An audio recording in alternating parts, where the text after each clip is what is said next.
Welcome back to 13 Sentinels Aegis Rim's spoiler commentary playthrough. I am Hemborg Chariot, and I'm here with my best friend Mirth Mauser. Hello. Oh, and we are jumping right back into Keitaro Miura, because our last recording went on for 2 whole hours, because we just had too much to say. 2.5. To say, and we're not even done. Let's just jump right in. We're gonna need all the time we can get. Yeah, we're gonna need at least an hour on this, and I don't think this will be as long, but we'll still need an hour. Monitoring the Sentinel from Kaede River. Ignoring this shot. in the background. No matter where I am, at least the sunset is always the same. No matter where I am, at least the sunset is always the same. Man, lines that live in my brain rent-free. This shot, I mean, I know there's, like, you know, like the village on fire scene, and, you know, the nightlife scene of the city where Sekigahara hangs out. I know there are technically shots you could call prettier. Oh my god, this flowchart. But when I think of this game's visuals, the first thing that comes to mind, like how beautiful this game's lighting look, it's always this. When I start Keitaro's route and I just see this. You can hardly see any stars in this era. Though I have to say, the city lights are a sight to behold. This place isn't too crowded. Gives me room to hang around and think for a bit. Better take advantage of that. So, I guess timeline-wise, this is when he's recently arrived to his 40s and is still kind of taking it in. I think since he's... I think he's about to reminisce ashore during the air raid. His immediate reaction, but this is like not long after it. Yeah. They're enormous. Must be over 30 meters tall. Instead of wheels, they move on long leg-like appendages. Quite a terrifying sight. Like something out of hell.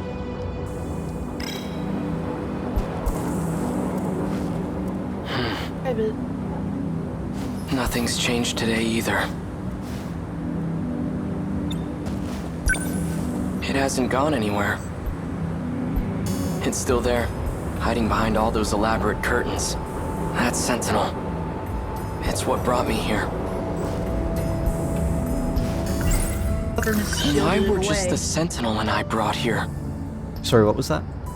I said the local government had sealed it away. No, wasn't it Shikishima? I guess it was. I just know it's basically the organization that shielded it away. I wasn't sure if it was the government or, you know, Shikishima. I just know they sealed it away. That thing is beyond me. I'm no expert, but I know it's capable of some extraordinary feats. Time travel, though. Could the Sentinel possess an ability like that? Before the war, my uncle gave me a sci-fi novel. A story about traveling through time to the future. It only ever felt like a far-off fantasy. But on that day, at that moment, that fantasy became a reality. If I can digest what he just said for a moment before we really get into what's happening next. That line, before the war, my uncle gave me a sci-fi novel. Keep in mind, little Chihiro is the only family he has left. He probably had a much larger extended family, and they all died in the war. Before the war, my uncle gave me a sci-fi novel. He doesn't have his uncle, his father, his mother. The war has left his family literally in shatters. He has none but his sister. He's lost so much, and that one line gives away, like, oh yeah, it wasn't just his parents, it was his extended family too. And everyone's gone. And then it turns out the only family he has left isn't. It's not his fucking family. Chihiro is just gone. Even if it's quite a shock to find out, like, oh, she's not my biological sister, it's worse than that, but we'll get to it. Oh man, back to this. This beautiful absolutely I'm out of horrific. flying bombs. Electromagnetic rounds are offline. Outputs dropped by 50% in both electromagnetic battering rams.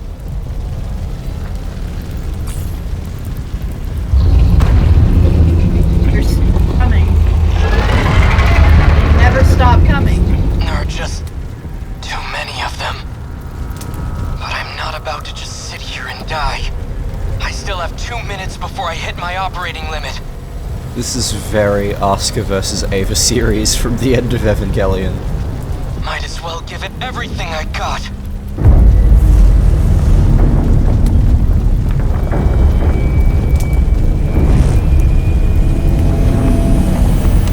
What the hell?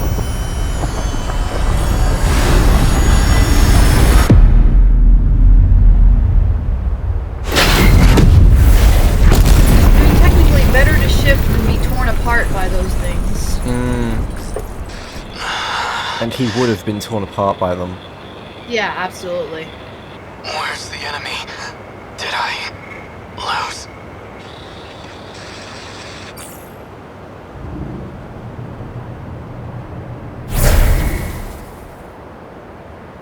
Of his It reached reaction, its operating immediate limit. reaction to hear. It reached its operating limit.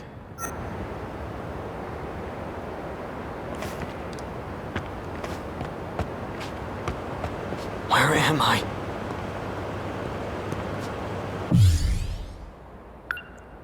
Oh, that's right, yep. The air raid. Everything was just on fire. All these giant towers with glass windows? What the hell's going on? The last thing I remember is being surrounded by those new American weapons and... No. It can't be. Yeah. I've heard about major US cities. I love that Miura, we really get to see him think and figure out what's going on. Like, he's smart, he's deductive, he tries to figure shit out. And it's really interesting to see the natural conclusions that he comes to with his knowledge. Just imagine being in his shoes for a second. Like, you're literally fighting on your last breath to die on the field of battle to protect your homeland from, well, his enemy, America. And then it's like next thing he knows, he is in an American city. It's like he even says like these giant buildings with glass windows. Just imagine what that would be like. Did I lose?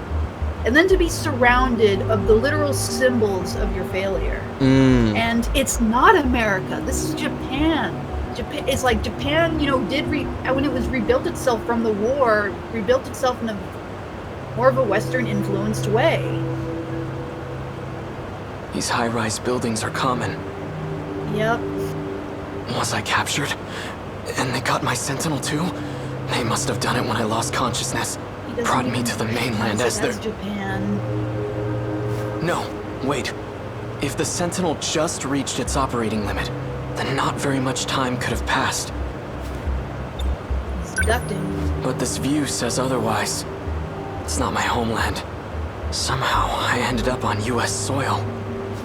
If that's the case, fine. I guess this is where I'll die. But I'm not going down without a fight. I'll face the enemy, even without my Sentinel. Best boy. That is his his warrior pride to defend his family and home. That even if I am captured, he thinks he's in the U.S. right now. He thinks like there is no shot I will ever go home. I'm not dying without a fight. That's how I'm going down, and that's how Japan stayed in the war as long as they did in 1945. They would rather die than surrender every single time. It was just made the whole thing awful, especially for them. This is bad. I love how we managed to spend 2.5 hours on the previous video, and this one is clearly not going to be anywhere near as long. Because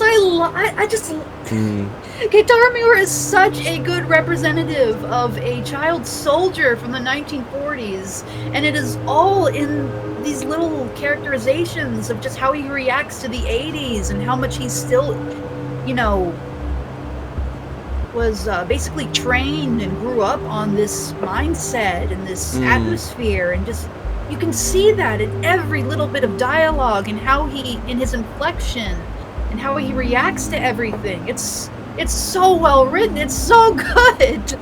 The Sentinels are top secret. It can't fall into enemy hands. Sentinel. I can't move the Sentinel now since it hit its operating limit. We don't get to see that face much, where he like looks up and we finally get to see a decent amount of his face. Point. God, this isn't that familiar to me. Considering everything it's been through already, I can't expect it to perform at full capacity. The enemy cannot get their hands on the Sentinel. That's the kind of issue that becomes a national crisis. But what can I do? I can't activate now, let alone initiate self-destruct. I need to slow down and think things over. I should probably go lie low until the Sentinel recovers. But not because I'm afraid. My country, my little sister, I'd give my life for them at the drop of a hat. I'd give my life for a girl who isn't even my little sister. Blood or not, biological not, he is like, you know, he was her family. He helped raise her. He has been her older brother for all of her life. Oh, I don't deny. For all intents. I don't deny that, but as soon as 2188 Chihiro Morimura's personality gets injected into her, she is gone forever. That little sister does not exist anymore. Yeah. I'll discuss my horror of that when we get to it, but I mean, that's the real tragedy of it. He's like, I die for her at a drop of a hat. Not around anymore. But I have to be smart right now. Yeah. But I have to be smart right now. Well, it's something about the way he's written, the way he thinks about things, the way he deduces what's going on. It's just so natural and rich with characterization, and I love it. I don't have as much to say about this chapter yet, unless I'm pretty sure I know what the final scene of this chapter is. And if it is, then I have a lot for that. But yeah, we've made a lot more progress into this in a lot less time than we did with the prologue. It's and because that I means just waiting love for the this Sentinel stuff to be right up and here. running. And that means waiting for the Sentinel to be up and running. Like, I feel like a lot of what I have to say to this is just, yeah, it's amazing. Look at it. But, like, I don't have many specific details to point out. Yeah, that's fair. It's like, I guess it's for me because I just, again, you're taking a guy who's very much a 40s soldier and putting him in this situation, and he's deducting it so realistically for a scenario that is not realistic in the slightest. But just how he's written, it's just his thought by thought process. Like, even when he's, you know, logically deducting, the smarter decision is that I can't move the Sentinel. I need to hide and wait for my moment. Like, that's what his survival instincts as a soldier is telling him. That's what, as a strategist, he knows what to do. And, you know, as his pride, he hates that. He wants to defend his country and his sister to the death, but he's like, I can't do that. I can't just throw away my life for nothing. I have to, if I'm going to throw away my life, I need to be strategic about it. I need my death to mean something. So I have to run, hide, live, and be smart and wait for my chance. Gosh, I love this scene.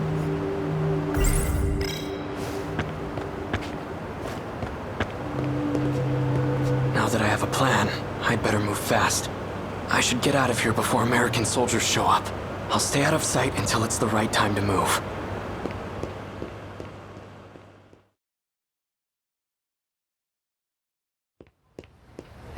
Okay, yeah, this is going where I think it's going. Yes, yes, I knew it. Appears to be Japanese.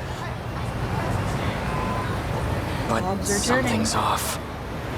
These signs show both kanji and the English alphabet. Ashitaba Printing, Ashitaba Bank. Why are they named after my hometown? It's so natural how the pacing is for him deducing shit. No. You want to stop by the arcade? You want to stop by the arcade? Sure, the one at Sun Mall? Nah, the one at Joyland. Let's go try out those big new Sega machines that came in. I have no idea what they're talking about. I have no idea what they're talking about. But their language doesn't sound foreign to me. Did you see him in last night's episode? Yeah. Oh, he's so amazing. Right? I watch everything he's in. Female students. Though that's quite a bit of exposed leg.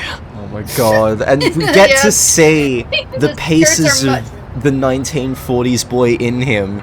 Of course that feels like it's a lot of exposed leg. He's used to much longer skirts from the 40s. Mm.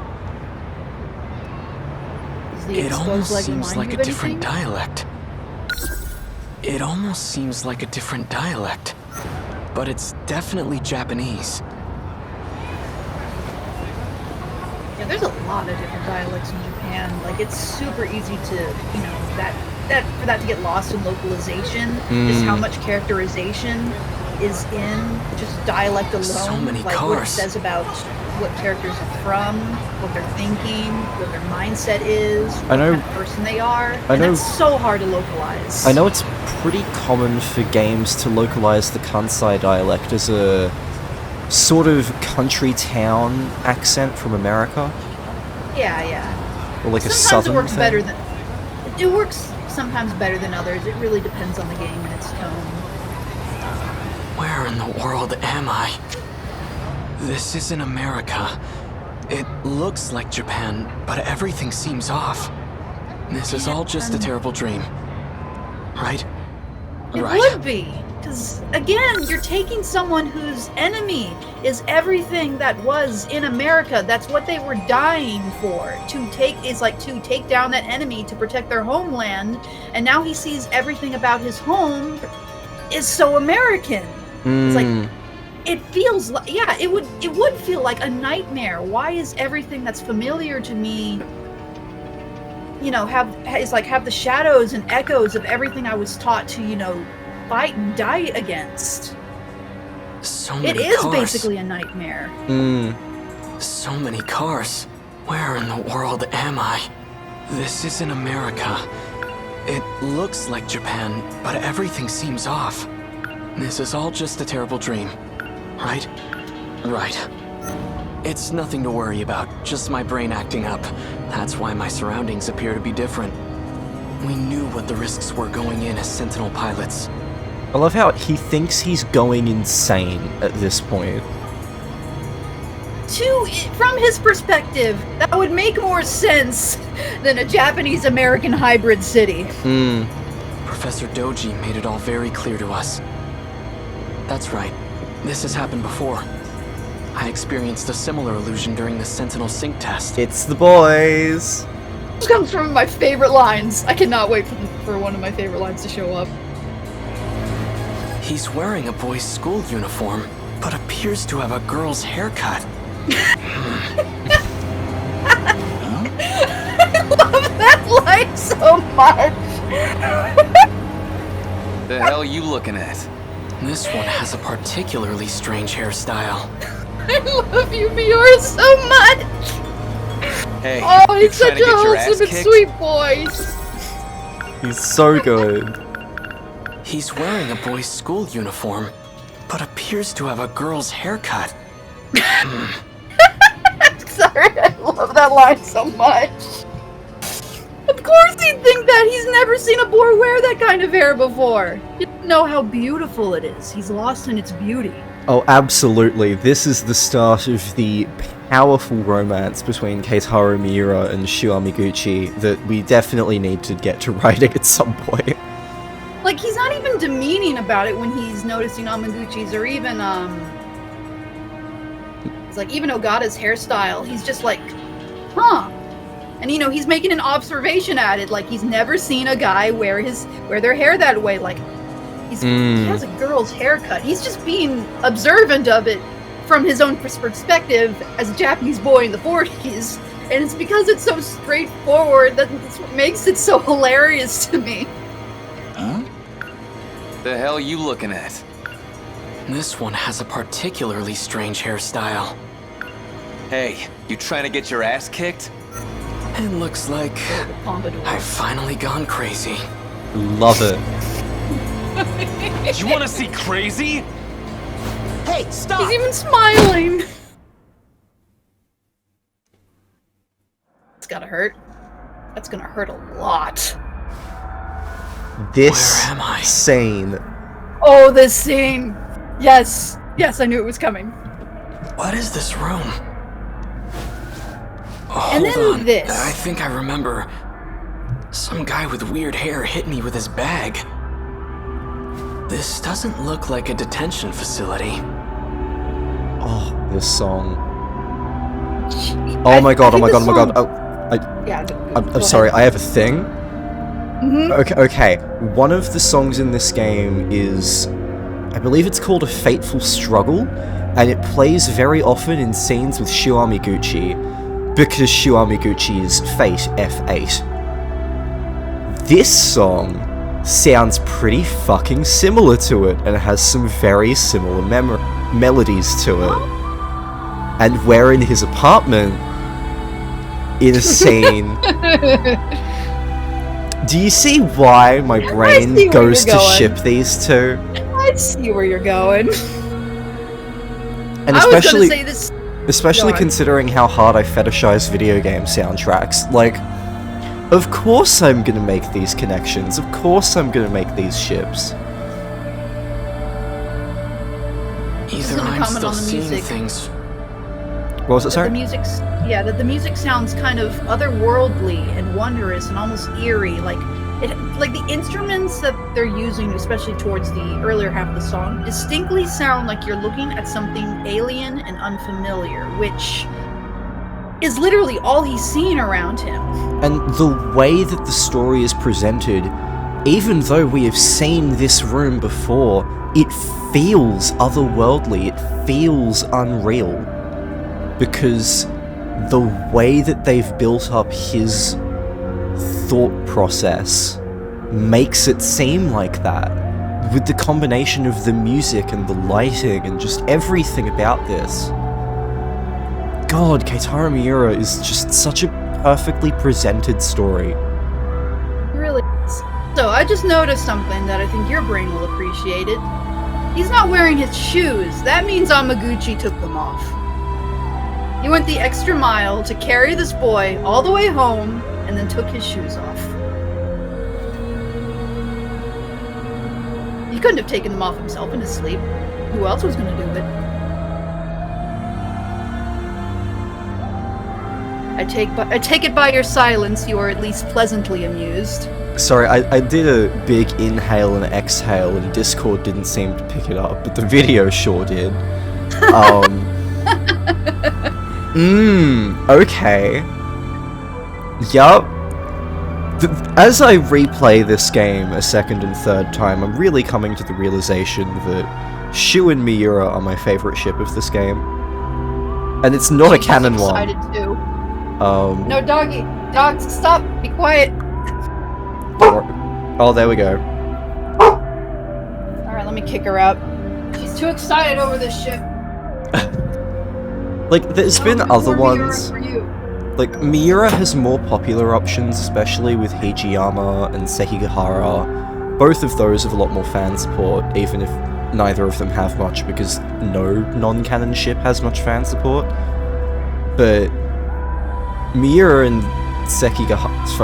Miura and Amiguchi just feels right. This is definitely the one I have to pick. I think they definitely have a lot more to work with what they can actually talk with and the actual chemistry that they can have between their personalities compared to the other options you gave.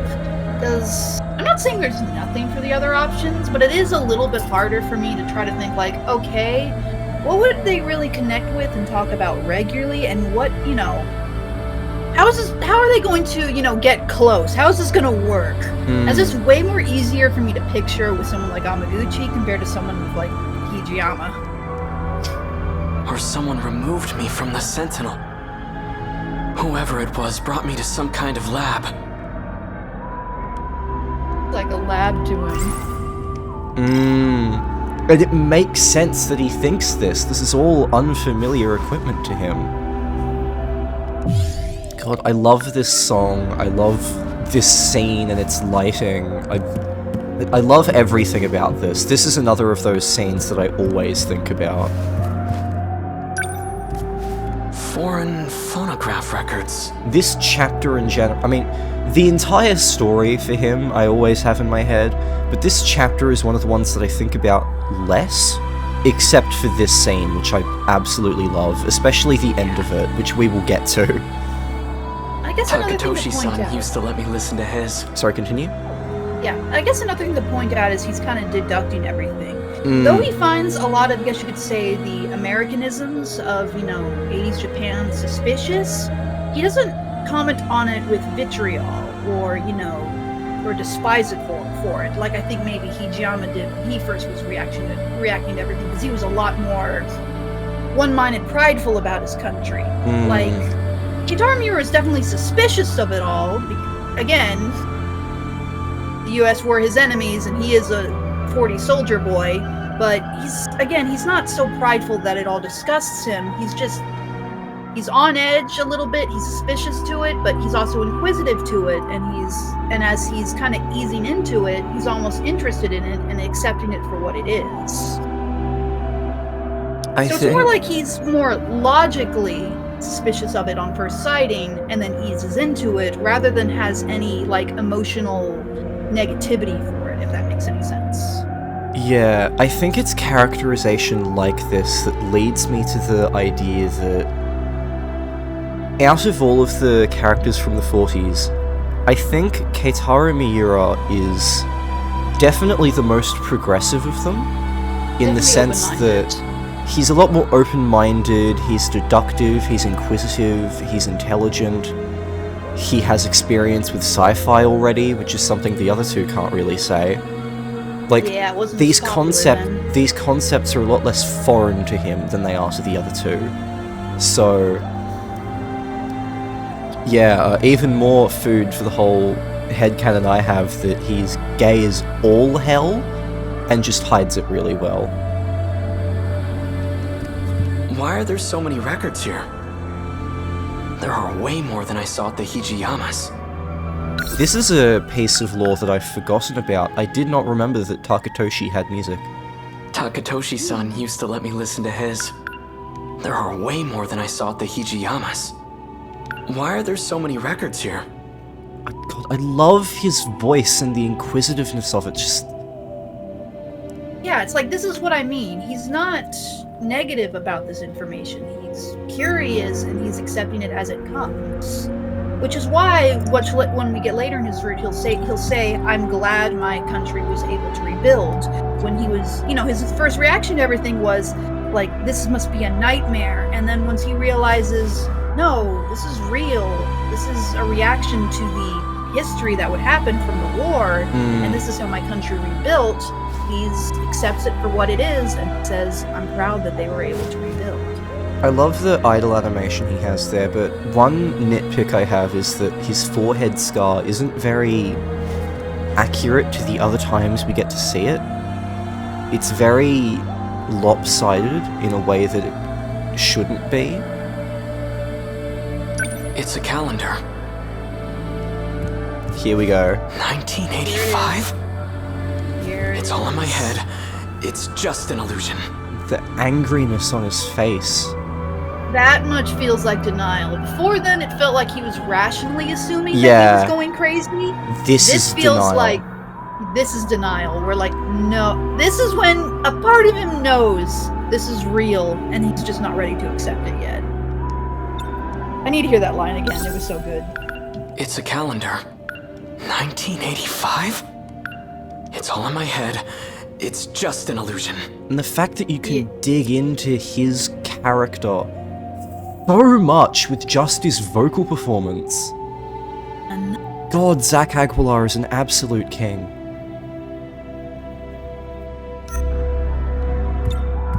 And this song just... the song's so good. The song is so good. This is a great soundtrack.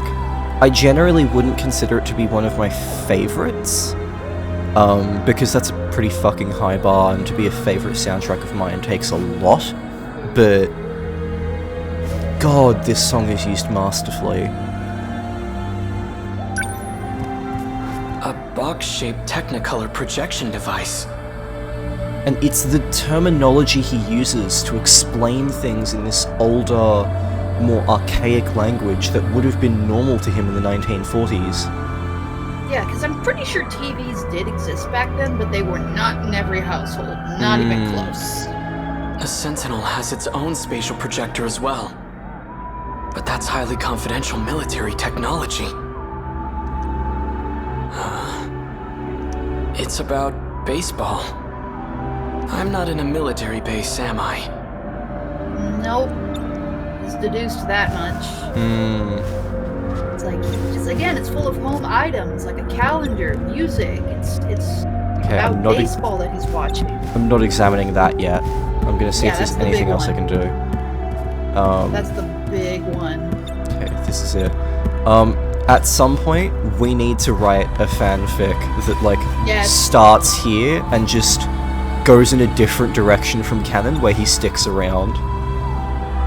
I mean, again, Amaguchi's by himself a lot. Modern Japanese. He'd be willing. Lots of textbooks lined up here. Japanese history. So I really am still in Japan then.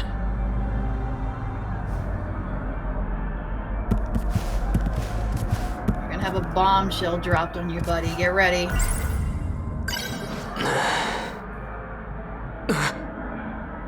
Here it is. This can't be right. And the song kicks in. 1945, the year of Japan's unconditional surrender. And he's angry already. The grimace on his face. Surrender? Unconditional surrender. We lost the war? 1945. That's this year. August 6th. Atomic bomb dropped on Hiroshima. 140,000 killed. And I love how here we get to see him react to the information fresh as he's reading it. Unlike with Hijiyama, who we only really get retroactively, and he doesn't get that much time with it, we get to see the focus on Keitaro Miura, a soldier of 1940s Japan, reading about Hiroshima and Nagasaki for the first time, and it is so good, it is so raw, it is emotional, it is amazing. I love this. This is why this scene, well, part of why this scene sticks out so much in my head. Yeah, and why so much of Miura's story sticks out in my head. We get to see everything. We get to see all of his thoughts, his deduction, him slowly realizing what's going on with everything. He's one of the most intelligent characters in this game. But he's also ignorant to a lot of things, but we get to see him fill in those gaps of ignorance. We get to see him learn shit and react to learning shit, and it's so good. August 6th. Atomic bomb dropped on Hiroshima. 140,000 killed. 3 days later, second bomb dropped on Nagasaki. 70,000 killed. And the way he's almost choking on his words. His voice there. Like, there's no way to sugarcoat the horrific reality of it. There really isn't, and I'm glad the game doesn't at all. All from just 2 new American bombs? Yeah. What is this book? It is the most horrific thing in human history. And the way he's still passively denying it and trying to rationalize it in his head, but he knows it's real. All from just 2 new American bombs? Like, the way that he sounds like he doesn't believe it. It can't be real. What is this book? And the anger and the hatred he feels from it. 1951. U.S.-Japan Security Treaty signed. 1964, Tokyo Olympics? How far does this go? Wait, 80s, buddy. what did that calendar say? Is there anything else? Probably not. I don't think so. They very much want you to keep moving. 1985. It has to be fake. When was this printed? It says here 1985. There's no denying it now. Could it really be? It's him. You okay? Hamaguchi! You okay? He came in at a rough time. He's kind of having the hardest moment of his life. Let's put it lightly. Or say it straight up. And it's one the of the way hardest that, moments of his life. and it's the way that, as we explained in the previous video, it's reading that book is more than just holy shit, my country lost the war and 210,000 people died from 2 bombs. What the fuck? It's also I lost the war. I failed my family. I failed my friends. I failed my loved ones. I failed my people, my country. This is my fault. This is my failure. I killed 210,000 people. I was gonna say that last part, but yeah. And You can it's... just feel all of that from his voice and just the tension and the music, everything. And regardless of whether or not it's actually true, that's what he thinks. And it's so raw. It's such... There is so much extra emotional depth in his story that some of these stories have, but some of them are sort of detached. This one, we dive so deep into Keitaro Miura as a person. We understand him. And there is so much room to dive into that the game just doesn't get into because it respects the player's intelligence and it doesn't need to spell everything out for you. That and it doesn't have time, but like... That's true. I love this character. As we're going through this one scene and as I'm remembering how my first playthrough went, like, I knew, like, as with each following scene, as I was getting more and more into it, that this game is really something, is like special, that I was really loving my time with it. But I think it's this scene in specific, and just the tone and the emotions and the writing and everything that led up to just the horrific reality as he's reading the history that he lived through in the future, and just his reaction. When I got to this scene, all of what we discussed before, I knew, like, no, this is one of the best games I've ever played. I knew it when I got to this scene. There was nothing else like this. And I still feel that way. Yeah, Miura just is such a good showcase of everything amazing about this game. And it doesn't have the critical flaws that a lot of these other routes do. It doesn't have any filler like Hijiyama and Iori have. It's not overly difficult to figure out that can lead to some frustration like Nenji and Ryoko. And I like Nenji and Ryoko's stories. I like the struggle of trying to figure out how to find new shit. But some people are irritated by that, and that's fine.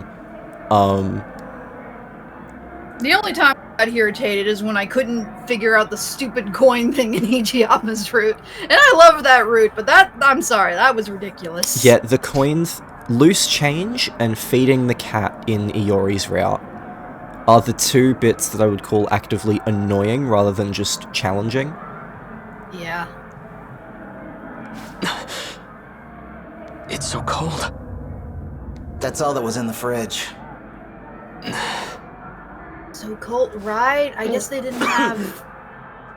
Wow. didn't have to freeze drinks back then. He's not used to soda. Wow. The little Not a big fan of details soda, I take it? and everything. How he's reacting to everything. That's just not part of the time period he was in. And it's 'Cause so it happened- natural. It's not It like is. unrealistic. He's not like ill technology. It's just a lot to take in from one of the biggest transitional periods of his country, in the world, arguably. Some kind of carbonated beverage? I had ramen once at a festival in Tsutsuji, but I was just a kid. 1985. And the song's coming back now that it's Amiguchi again. Am I still in Japan? But in the future? Who are you? I'm Shu Amiguchi. And we're at my apartment in Kamazumi. Keitaro Miura. So, how did I get here? I called a taxi and brought you over after you got knocked out. Okay, that makes more sense than carrying him the entire way. But still, I mean, he'd had to carry him at least some of the way. So you helped me? Guilty. You know, you really pushed Ogata over the edge. So you helped me? Guilty. You know, you really pushed Ogata over the edge. And I love how Amiguchi is so chill in this scene, to be such a contrast of the character who is just figuring out what the fuck is going on around them and what everything is and what history has happened. And then someone who sees it as totally normal because they've lived this. It's a great contrast. He was already pissed from being chewed out. If he gets in trouble one more time, he's getting suspended. Be real nice if you two could work things out peacefully. I need to know one thing. What year is it? What? Afraid you got knocked into a coma for the last few years? Relax, you didn't get hit that hard. It's still 1985, alright? You haven't missed a day. And it's the way he words it too. Like, normally stuff like this irritates me because it's annoyingly written in a lot of time travel fiction, but here it feels so natural and like, of course that's what these characters would say and think. An easy question to get stumped on because it is a question no one would rationally ask, what year is it, even though it's a very important question for the person time traveling to ask. And most people would be so confused by it because like no one would ask that question, so they would never answer it straight up. But you know, Amiguchi does play it off like, you didn't get hit that hard, come on, it's still 1985. And the line, you haven't missed a day. He's technically right. He hasn't missed a single day. Technically. Because it's still 1945 in Sector 1. It's still the same Sector day. 5. Sector 5, sorry. I got my sectors confused. Sector 5. You love getting your sectors confused. Sorry. I know what they are in the story. I just got my numbers mixed up. To be continued. No, it's there, darn it! I was getting into that! Megami Yakushiji unlockable. I am very scared. Do her later. I'm very scared that Miura is going to be locked off here. No, please, no. No, we can't stop there. I'm getting into it. His route's too good.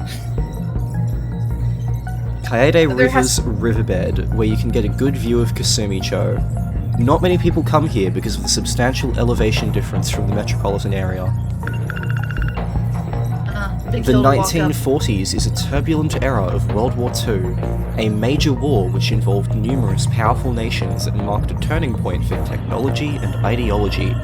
It's also a period where Japan transitioned from militarism to pacifism.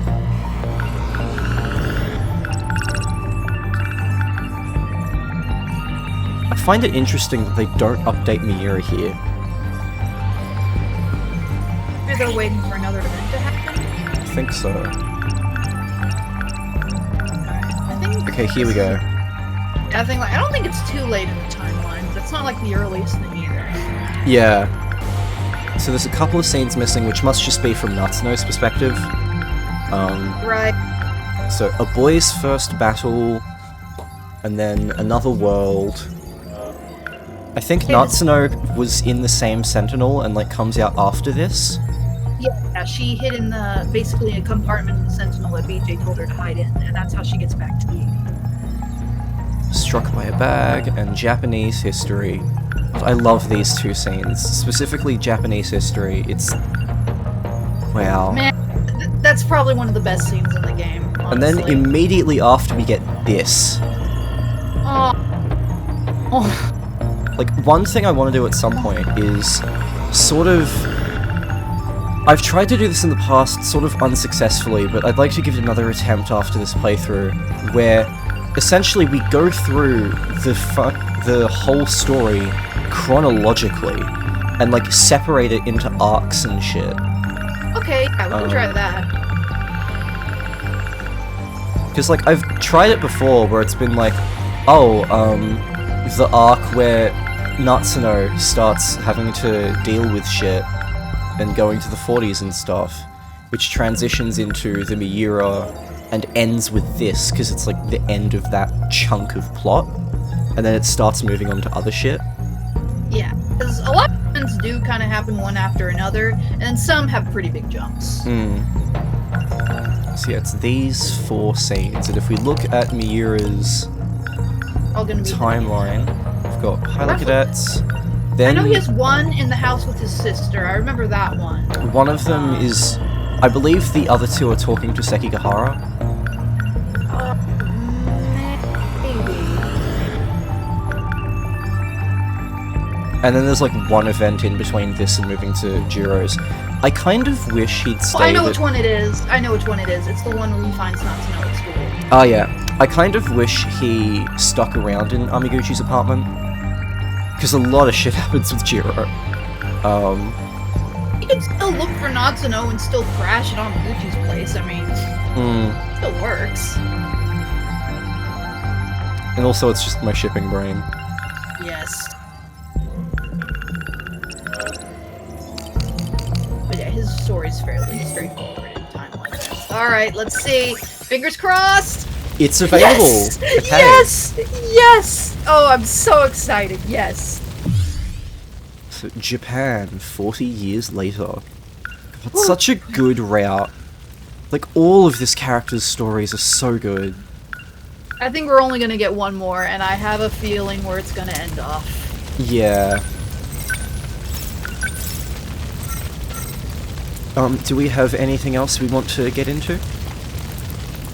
Honestly, I'm just eager to get through the next one. I mean, I know I always say that, but that's what this game does every time. Do we have most of the time? Do we have the time for it?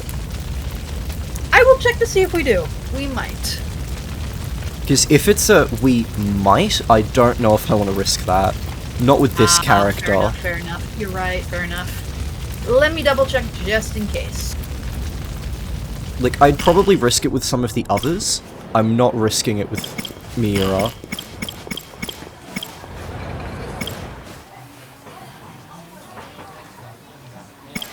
Might have a little less to say on his next one until we get to the end, but it's also the end, and I really want to go off on how that next one ends.